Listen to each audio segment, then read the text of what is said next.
Vamos, amados irmãos, nos unir em oração. No nome de Deus, o Pai, do Filho e do Espírito Santo. Querido e amado Pai Celestial, nós nos apresentamos outra vez ante a Tua face. Nos átrios do Teu templo, Pai querido, nós queremos reverenciar ao Senhor, Te louvar, Te glorificar, Te honrar, Te agradecer por toda a bênção que o Senhor nos tem dado no nosso dia a dia, pela saúde, pelo trabalho, pela família, por aqueles que estão à nossa volta, que também fazem parte das nossas vidas, Pai. E também Te agradecemos pelas lutas que nós temos, porque só assim conseguimos crescer, confiando grandiosamente no Senhor, na Tua condição nas nossas vidas. Te louvamos porque o Senhor tem instituído a graça por intermédio do sacrifício do Teu Filho Jesus Cristo, onde tem se sacrificado na cruz para nos conceder a comunhão com o Senhor novamente, Pai. Queremos ser eternamente gratos por isso. Te rogamos e agradecemos pelo ministério de apóstolos, que o Senhor instituiu sobre a terra para levar a força da Tua palavra, o poder dos Teus sacramentos ao redor do mundo, Pai. Te rogamos que o Senhor proteja e guarde a cada um, não só os nossos apóstolos, mas todos os servos ministeriais que compõem esse grandioso ministério. Dai força, amparo, sabedoria, entusiasmo pela Tua obra e desperta, Pai, dons dos Teus filhos e das Tuas filhas para que a Tua obra receba novas ferramentas, irmãos e irmãs voluntariosos, cheios de desejo para o crescimento da Tua obra, para poder participar desses grandiosos eventos, Pai. Nós também Te rogamos que o Senhor cuide dos Teus filhos da maneira como só o Senhor sabe fazer, protegendo e guardando as crianças, os jovens, cuida dos adolescentes, ampara os idosos. Dá a cada um deles segundo as suas necessidades. Olhe de forma especial por aqueles que estão doentes, acamados, vão passar por cirurgias, exames, consultas, tratamentos. Abençoa as mãos dos médicos, os medicamentos para que haja sempre ótimo procedimento, excelente recuperação e o bem-estar de cada um. Rogamos também pela Tua criação, Pai. Muitos que ainda não conhecem ao Senhor, que não abriram o coração para o Teu Evangelho, para conhecer o Senhor, para conhecer o Teu plano divino de salvação, que essas almas elas possam se colocar ao nosso redor e sentir o quão nós, servos e irmãos, somos solícitos em poder demonstrar aquilo que nós vivemos, aquilo que nós fazemos dentro da Tua obra, para que haja um despertar nesses corações petrificados. Pai querido, o Senhor também nos tem ensinado o amor ao próximo e isso nós queremos realizar. Com muita sabedoria, poder nos aproximar daqueles que nós podemos enxergar em seus próprios olhos as necessidades de ajuda. Também rogamos ao Senhor que ampara sempre os nossos caminhos, nos dê bênçãos, nos dê proteção, nos dê ajuda. Cerca o lar, os lares de cada um dos Teus filhos que estão conectados nessa hora em todas as partes do mundo, para que possam com alegria desfrutar dessa hora que o Senhor tem reservado. Dá-nos a íntima comunhão com nossos servos ministeriais e que o Teu Espírito Santo conduza todas as coisas nessa hora, abençoando as ferramentas que o Senhor deseja utilizar e santificando, Pai. O demais fica nas Tuas mãos, que todas as coisas sejam conduzidas debaixo da Tua vontade, é o nosso rogo e o pedimos no nome e por causa do Teu Filho, nosso Senhor Jesus Cristo. Amém. Amados irmãos e irmãs que estão conectados nesta hora, nós temos uma palavra que está no Evangelho de Mateus, no capítulo 26, no versículo 26, e aqui diz assim: Enquanto comiam, Jesus tomou o pão e, abençoando-o, o partiu e o deu aos seus discípulos e disse: Tomai, comei, isto é o meu corpo. Até aqui.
Amados irmãos e irmãs, desejo a todos vocês que tenham uma abençoada conexão e que possam desfrutar em toda a sua totalidade desse serviço divino.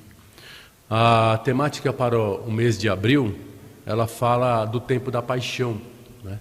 Onde a cada domingo nós vamos tratar, né, do tempo da paixão de nosso Senhor Jesus Cristo, aquilo que Ele instituiu, a sua trajetória sobre a terra, o seu sacrifício e morte, a ressurreição, a Páscoa.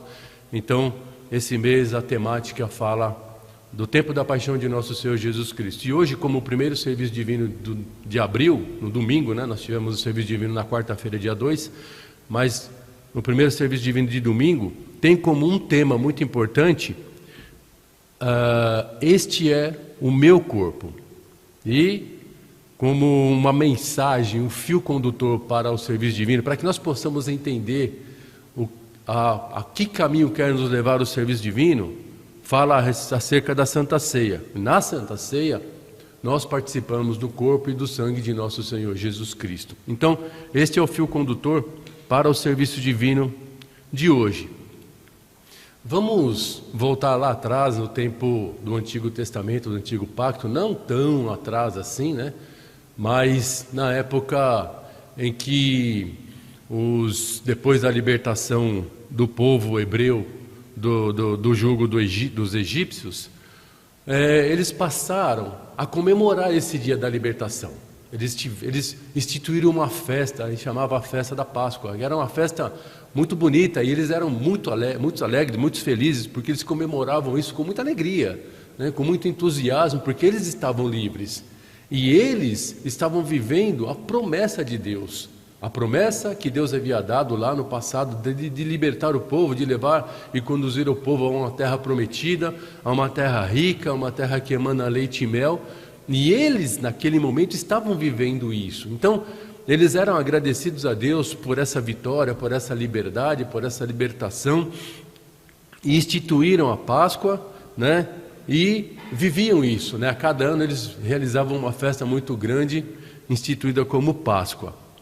Já mais adiante, na trajetória de Jesus Cristo sobre a terra, ele também vivia a Páscoa. Jesus Cristo, ele havia celebrado a Páscoa muitas vezes, né? E diversas vezes, mas essa Páscoa que Jesus Cristo vivia era também, obviamente, a comemoração ali dessa libertação, porque Jesus Cristo era hebreu, havia nascido sob o Velho Testamento, as leis mosaicas, e ele também estava de acordo. Jesus Cristo nunca foi contra as leis, ele participava frequentemente de todas as festas que haviam ali, né? Festa dos tabernáculos, nós recentemente ouvimos dessas festas que eram realizadas pelo povo do Antigo Testamento, e Jesus Cristo participava de todas essas festas sem restrição nenhuma, né? Então, como Jesus Cristo participou dessas festas, e principalmente da festa da Páscoa, né? Já no momento derradeiro de sua trajetória sobre a terra, os discípulos se achegaram a Jesus Cristo e perguntaram, né, numa oportunidade, já ali, quando da festa da Páscoa, perguntaram para ele: onde nós vamos celebrar a Páscoa? Onde iremos celebrar a Páscoa dessa vez, né? E aqui no capítulo 26, no versículo 18, um pouquinho adiante, né? Diz, e ele disse: ide à cidade a um certo homem e diz-lhe: o mestre diz, o meu tempo está próximo, em tua casa celebrarei a Páscoa com os meus discípulos. Então, ele iria celebrar essa Páscoa num lugar diferente, né? Num lugar onde, claro, a festa estava sendo celebrada, muitos celebravam a Páscoa, né? Era uma festa muito grandiosa, então eles celebravam a Páscoa em diversos lugares. E essa seria uma celebração diferente, né? Porque já como era o momento final da trajetória de nosso Senhor Jesus Cristo, ele queria fazer algo diferente e mostrar aos discípulos que aquela ali seria uma Páscoa diferente. Então, essa Páscoa aqui teria um significado um tanto mais contundente do que as outras Páscoas, né? Seria no contexto do sacrifício de nosso Senhor Jesus Cristo.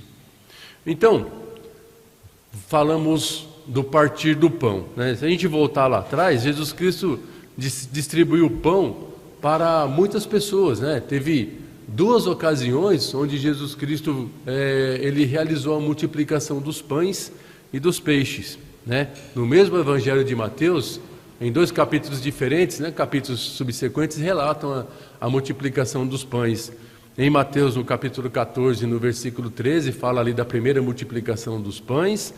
E depois fala ali no capítulo 15, no versículo 32 em diante, acerca da segunda multiplicação. E essa multiplicação era para saciar a fome das pessoas, era algo diferente. Porém, Jesus Cristo já fazia uma alusão a si próprio, né? Porque quem mais tinha condições de fazer a multiplicação dos pães? Quem mais já havia feito uma multiplicação de pães como Jesus Cristo fez por duas oportunidades? Quem antes de Jesus Cristo fez essa multiplicação dos pães, né? Ninguém havia feito isso. E ele, com alguns pães e alguns peixes, fez essa multiplicação e saciou a fome de centenas de pessoas que estavam ali presentes, ouvindo ao nosso Senhor Jesus Cristo. Isso é muito importante, né? A gente observa aqui que muitas pessoas, centenas de pessoas, estavam presentes ali, não para comer o pão, mas antes disso, para escutar a prédica de nosso Senhor Jesus Cristo, para ouvir-o falar. Jesus Cristo já era uma pessoa muito especial naquele tempo, ele já demonstrava toda a sabedoria, todo o seu crescimento espiritual, porque as pessoas observavam isso, e ele tinha muito respeito nas suas prédicas, e arrastava multidões. E o pão, a multiplicação do pão, foi uma alusão àquilo que aconteceria mais adiante, aquilo que aconteceria mais para frente, né? Então, essa afirmação de nosso Senhor Jesus Cristo acerca dos pães, ela se tornaria uma realidade perfeita a ser vivida na Santa Ceia, onde o corpo e o sangue de nosso Senhor Jesus Cristo estariam verdadeiramente presentes no pão e no vinho, né? Então essa ceia que Jesus Cristo estava preparando, que Jesus Cristo pediu para os discípulos prepararem, ela tinha um cunho diferente, ela tinha uma essência diferente, né? Ela não era, esse festejo da Páscoa não seria um festejo como os outros festejos. Todas as outras pessoas estavam festejando a Páscoa à sua maneira, da maneira tradicional, né? Os povos estavam reunidos em seus lares, alguns faziam festas em determinados lugares, festejavam a Páscoa, que era a festa da libertação, era a alegria que o povo estava vivendo, né? Porém, neste lugar onde Jesus Cristo havia pedido para o discípulo preparar, na casa deste homem, era um lugar preparado, era um lugar diferente, onde essa ceia que Jesus Cristo havia comentado com seus discípulos iria ser preparada. Então, o pão e o vinho estavam presentes ali, mesmo que os discípulos que estavam sentados ali, né, para desfrutar da ceia, porque além do pão e do vinho, né, que todos aqueles que festejavam a Páscoa naquele tempo, eles desfrutavam de outras coisas, comiam outras coisas, né, comiam frutas, comiam comidas tradicionais típicas da região deles, né, mas no caso da Santa Ceia, o pão e o vinho estavam presentes ali. Esses não podiam faltar, porque ali já tinha, né, na mesa de Jesus Cristo com os discípulos, né, com os 12 discípulos, já tinha um cunho diferente, né? Jesus Cristo preparou todo aquele contexto de poder levar aos discípulos a importância daquilo que eles iriam viver naquele momento, né? Conversou com eles ali muitas coisas acerca de toda a sua trajetória sobre a terra, toda a essência que Jesus Cristo trouxe sobre a terra, e falou com eles, né, que aquele momento seria um momento grandioso na vida não só dos discípulos, mas de todos os cristãos, né? Porque ali conformaria, né, a comunhão com o Trino Deus, ali conformaria a ratificação do sacrifício de nosso Senhor Jesus Cristo, sua morte, sua ressurreição, e a concordância de todo cristão com aquilo que Jesus Cristo fez, né? Com aquilo que ele instituiu sobre a terra e aquilo que ele fez.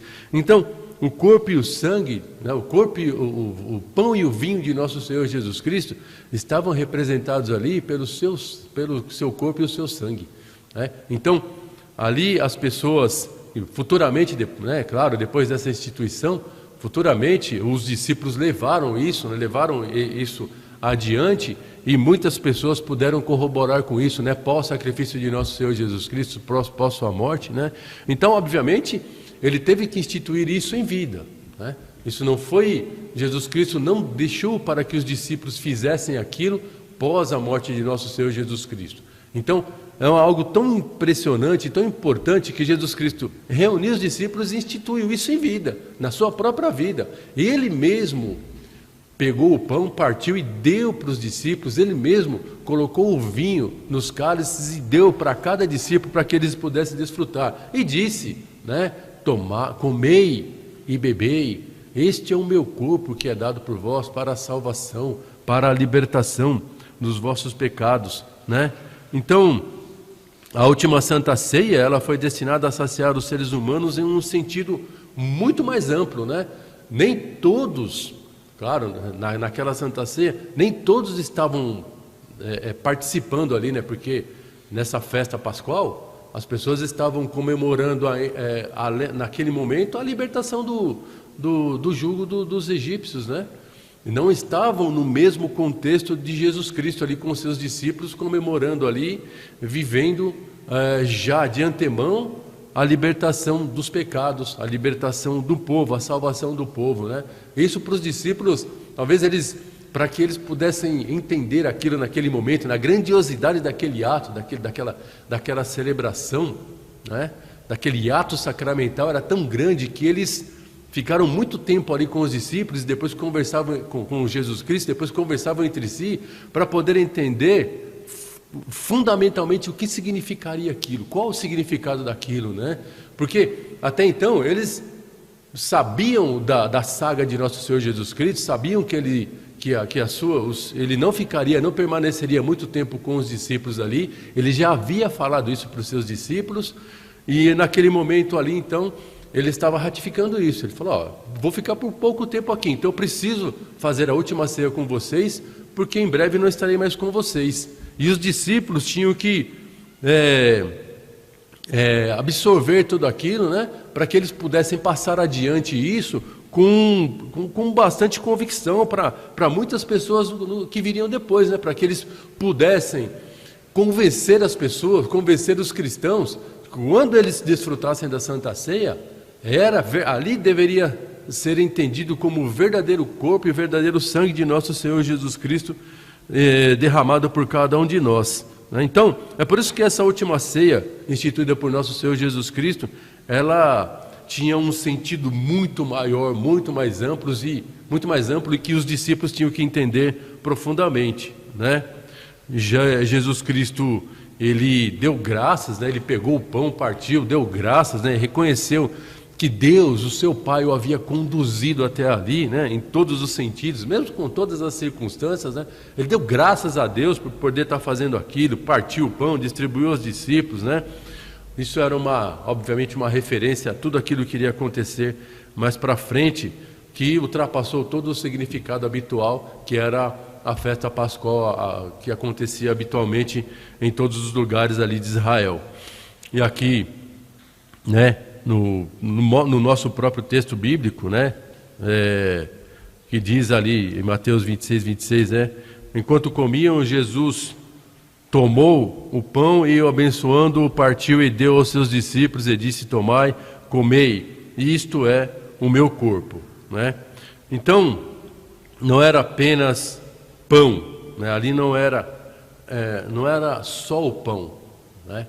Mas era algo muito maior, né? Era o corpo e o sangue de nosso Senhor Jesus Cristo, do qual os discípulos dali em diante poderiam desfrutar em toda a sua totalidade e poder absorver aquilo, né? Eles tinham que absorver aquilo de uma maneira muito grandiosa. E depois, mais para frente, quando Jesus Cristo foi sacrificado, aí eles realmente entenderam a seriedade daquele ato que Jesus Cristo fez antes de sua morte, né?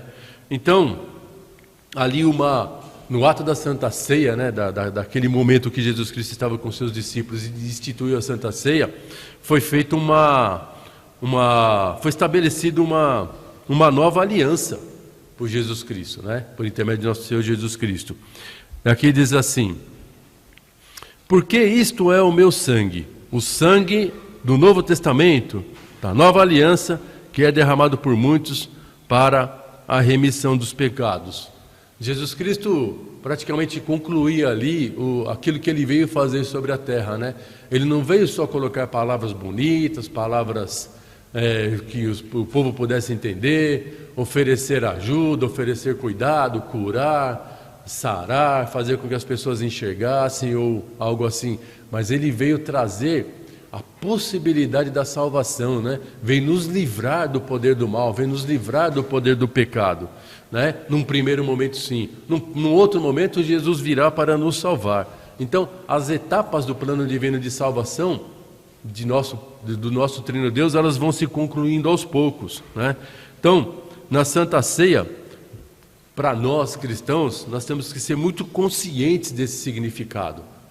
Quando nós nos direcionamos, quando nós pegamos o corredor em direção a tomar a Santa Ceia, desfrutar da Santa Ceia, nós temos que ter muita convicção daquilo que nós estamos vivendo, pois em nossas mãos estará o corpo e o sangue de nosso Senhor Jesus Cristo consagrado, né? Não é apenas o pão com as gotas de vinho, não é mais. Aquilo foi consagrado e ali é verdadeiramente o corpo e o sangue de nosso Senhor Jesus Cristo, para que nós possamos ter comunhão eterna com o Senhor. Nós precisamos fazer isso de forma recorrente, a cada serviço divino nós precisamos vivenciar isso, né? E também, além de ser conscientes, nós temos que falar sobre esse ato com as pessoas que estão à nossa volta, poder ensinar para as pessoas o significado grandioso desse ato, o que representa isso para nós cristãos, né? Não só buscar a casa de Deus e absorver a palavra, aquilo que vem do altar, mas muito mais que isso, né? O serviço divino, né? Dentro do serviço divino, a instituição da Santa Ceia e a doação da Santa Ceia, ela é o cume do serviço divino, ela é o ponto mais alto do serviço divino. Não que, vamos dizer assim, não que seja muito mais importante do que todos os outros atos que acontecem dentro do serviço divino, mas é um ponto extremamente importante, porque depois que nós recebemos a palavra, depois que nós escutamos a palavra do Senhor, né, a palavra que é manifestada para nós falamos o amém e nós estamos de acordo com aquilo que nós ouvimos.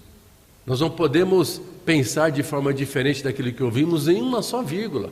Se nós falamos o amém, nós estamos exatamente de acordo com aquilo que nós vivemos.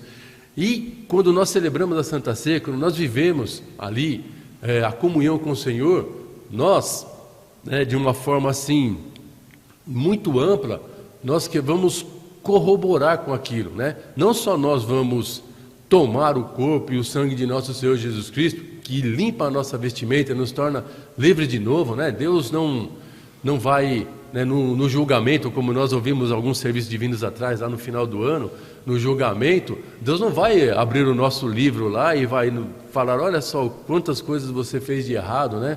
Olha isso, olha aquilo outro, né? O Senhor não faz isso, Ele não é um pai de julgamento, mas é um pai de amor, né?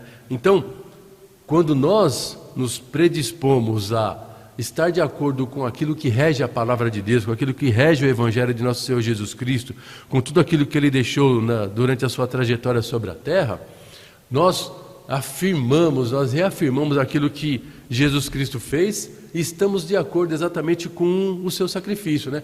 Com a finalização da sua trajetória sobre a terra, né?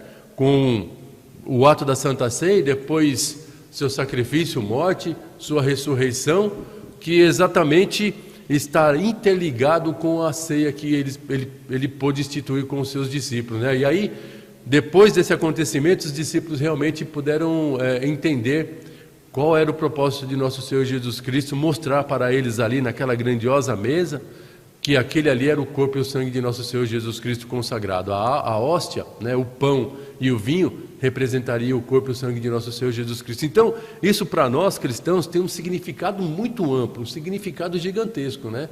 E lá atrás, Jesus Cristo sempre fez alusão a isso, né? Ele falando que ele é o pão da vida, ele falando que quem come desse pão nunca mais terá fome. Ele sempre fez alusão a esse pão, ele sempre fez alusão que ele era esse pão, que ele é aquele que saciava a fome. Então, o ato da Santa Ceia veio exatamente ratificar isso. E todo cristão que confia, que acredita, que tem fé, que persevera na obra de Deus, precisa, depois da palavra, depois da prédica, depois do amém, desfrutar a Santa Ceia em toda a sua totalidade, para que nós possamos ter comunhão eterna com o nosso Trino Deus. Amém. Está o nosso querido pastor Geraldo entre nós. Gostaríamos de ouvi-lo. Se o coro tem um hino, por favor.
Amados irmãos, minha querida amadas irmãs, irei agradecer ao amado Deus mais uma vez por essa oportunidade que nos ter dado para que possamos vivenciar esse serviço divino de primeiro domingo do mês de abril. Amados irmãos, durante a prédica do nosso amado evangelista da comunidade, ele colocou uma palavra muito importante que o nosso apóstolo maior colocou para esse serviço divino, onde ele, na verdade, queria que a gente possa entender o poder da Santa Ceia. A palavra fala para nós, claro, que este é o meu corpo. Mas ele foi mais longe quando ele lembrou da multiplicação dos pães. Na verdade, o povo sentiu alegre, eles comeu e ficou saciado da fome. E vários outros eventos que Jesus vivenciou na altura. Se a gente pode lembrar, a multiplicação do vinho no casamento, também o povo se alegrou tanto. Só que Jesus Cristo, antes da morte, ele entendia de verdade que toda a missão já era cumprida. E nesse sentido que o apóstolo maior colocou essa palavra, que a gente possa entender qual que é o poder verdadeiro do Santa Ceia. Porque o povo não entendia. Se a gente lembrar, Jesus falava: quem come o meu corpo, quem bebe o meu sangue, terá parte com o meu Pai no reino do céu. O povo olhou para Jesus Cristo e falou: isso é muito duro. Como que alguém pode comer o corpo e beber o sangue? O povo achou que é duro demais. Começou a afastar de Jesus. Ele, por sua vez, olhou para o outro e falou: vocês também vai? Ele falou: não. Você que tem o caminho da vida eterna. Nós não temos onde iremos. Amados, o que isso demonstra para nós hoje? Se Jesus fez tudo isso, chegou um momento e falou para os seus discípulos: Agora, esse ano, a gente vai fazer diferente. Que era outro lugar, que não é na beira do mar, mas com o povo para fazer essa multiplicação de pão e peixe. Ele mostrou para eles, claro, que chegou o momento certo. Amados, e a gente ouviu, quando ele estava na mesa, falou para os seus discípulos, eu não vou voltar sentar na mesa com vocês até que esse vinho transforme em reino do céu. Quer dizer, eu o último, se Deus quiser, na pátria celestial, ele, Jesus e os seus discípulos vai voltar à mesa. Isso tem um significado muito maior e muito forte para nós.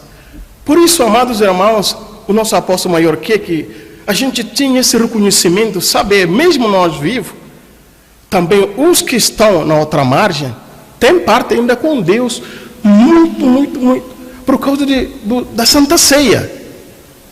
É essa aí que é o sentido desse serviço de hoje, como a gente ouviu. A gente não pode vir na igreja, só vivenciar a palavra, no final saímos, esquecemos tudo. A gente se renovou com o poder do Espírito Santo. Que esse Santa Ceia que nos torna cada vez mais próximo de Deus, é isso que o nosso apóstolo maior quer que a gente entenda da Santa Ceia, nesse serviço divino do primeiro domingo de abril. Por isso, amados irmãos, a palavra vindoura, cheia do Espírito Santo do nosso amado evangelista, que entre dentro de nossos corações e faça efeito. Se assim seja, viveremos com Deus um dia na pátria celestial. Amém.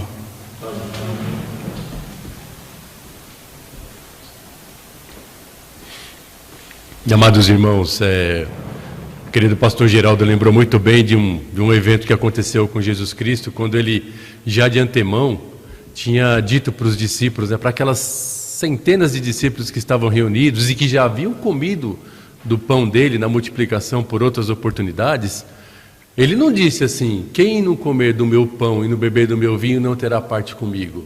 Ele mudou a estratégia, né? Ele disse, como o pastor Geraldo lembrou, quem não comer do meu corpo e não beber do meu sangue não terá parte comigo. Então, muitos, não entenderam isso. Muitos se dissiparam daquele lugar ali, foram embora. Taxaram Jesus Cristo até como um maluco naquele momento. Mas a reunião da Santa Ceia entre Jesus Cristo e os discípulos veio para esclarecer exatamente isso, Justamente os 12 que ficaram, foram os 12 que participaram da Santa Ceia, e ali eles puderam entender o que significava aquilo que Jesus Cristo havia dito para aquelas centenas de discípulos que estavam reunidos. Quem não comer do meu corpo e não beber do meu sangue não terá parte comigo. Então, como dizer assim, acendeu aquela luzinha na cabeça deles, eles olharam para o outro e falaram, agora nós entendemos o que significava aquilo. E mesmo que cada um de nós não consigamos entender em toda a sua totalidade aquilo que o Senhor quer dizer para nós em algumas oportunidades, nós queremos confiar grandiosamente no Senhor, porque Ele sempre faz a coisa certa e a coisa correta para as nossas vidas. Agora, amados irmãos, temos a oportunidade de ter os nossos pecados perdoados e de perdoarmos. Vamos então, entoamos o hino? Ou não? Ou vamos direto para... Então vamos nos unir na oração do Pai Nosso. Amém.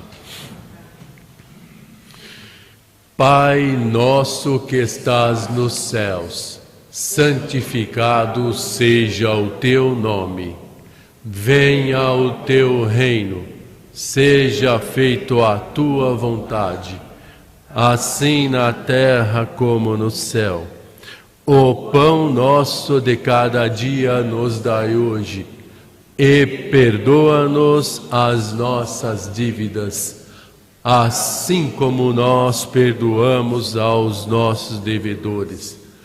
E não nos induzas à tentação, mas livra-nos do mal, porque teu é o reino e o poder e a glória para sempre. Amém. Vamos agradecer.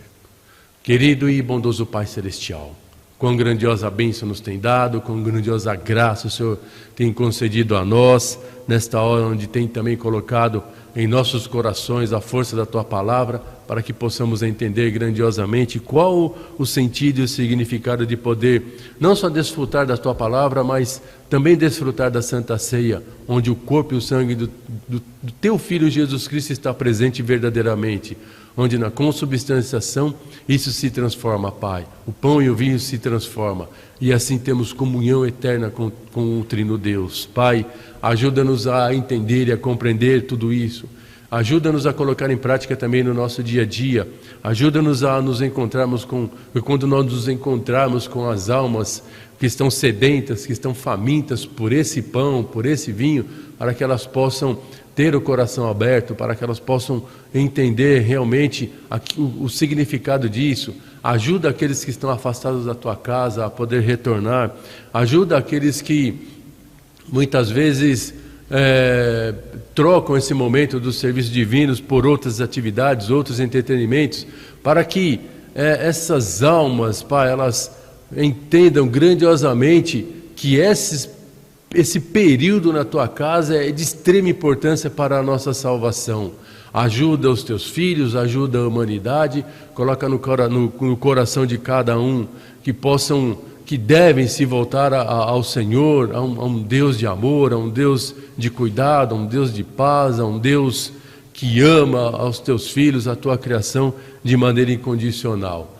Pai, te pedimos também que o Senhor proteja e guarde os bens que nós conquistamos com o suor dos nossos rostos, permita-nos ser invisíveis aos olhos do maligno, ajuda aqueles que estão desempregados a encontrar um bom trabalho, um bom emprego, e assim com dignidade levar o sustento para dentro de casa. O demais fica nas Tuas mãos, abençoa a cada um dos Teus filhos que estão distantes de Tua casa, mas que nessa hora estão conectados, para que possam vivenciar esse momento com grandiosa alegria nos corações. Tudo fica nas Tuas mãos, que tudo seja debaixo da Tua vontade, é o nosso rogo, e o pedimos no nome e por causa do Teu Filho, nosso Senhor Jesus Cristo. Amém. Que a graça de nosso Senhor Jesus Cristo, o amor de Deus, o Pai, e a comunhão com o Espírito Santo seja com todos vós. Amém.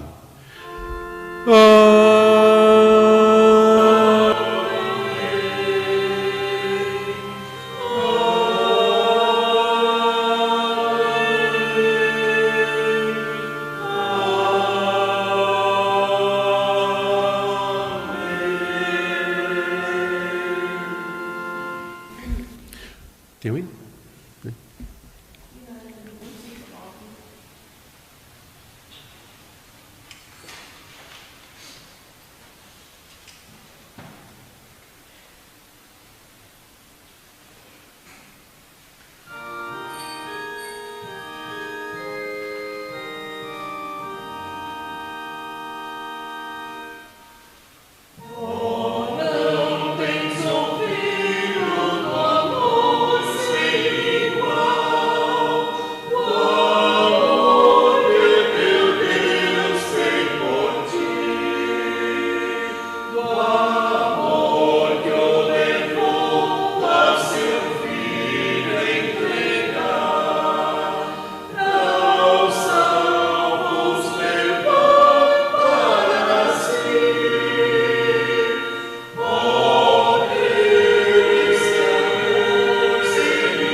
Obrigado, queridos irmãos do coro que colaboram.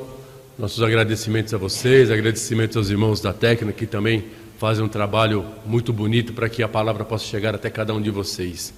Junto com o querido pastor Geraldo, desejamos a todos vocês que tenham um feliz, um abençoado domingo, uma abençoada semana.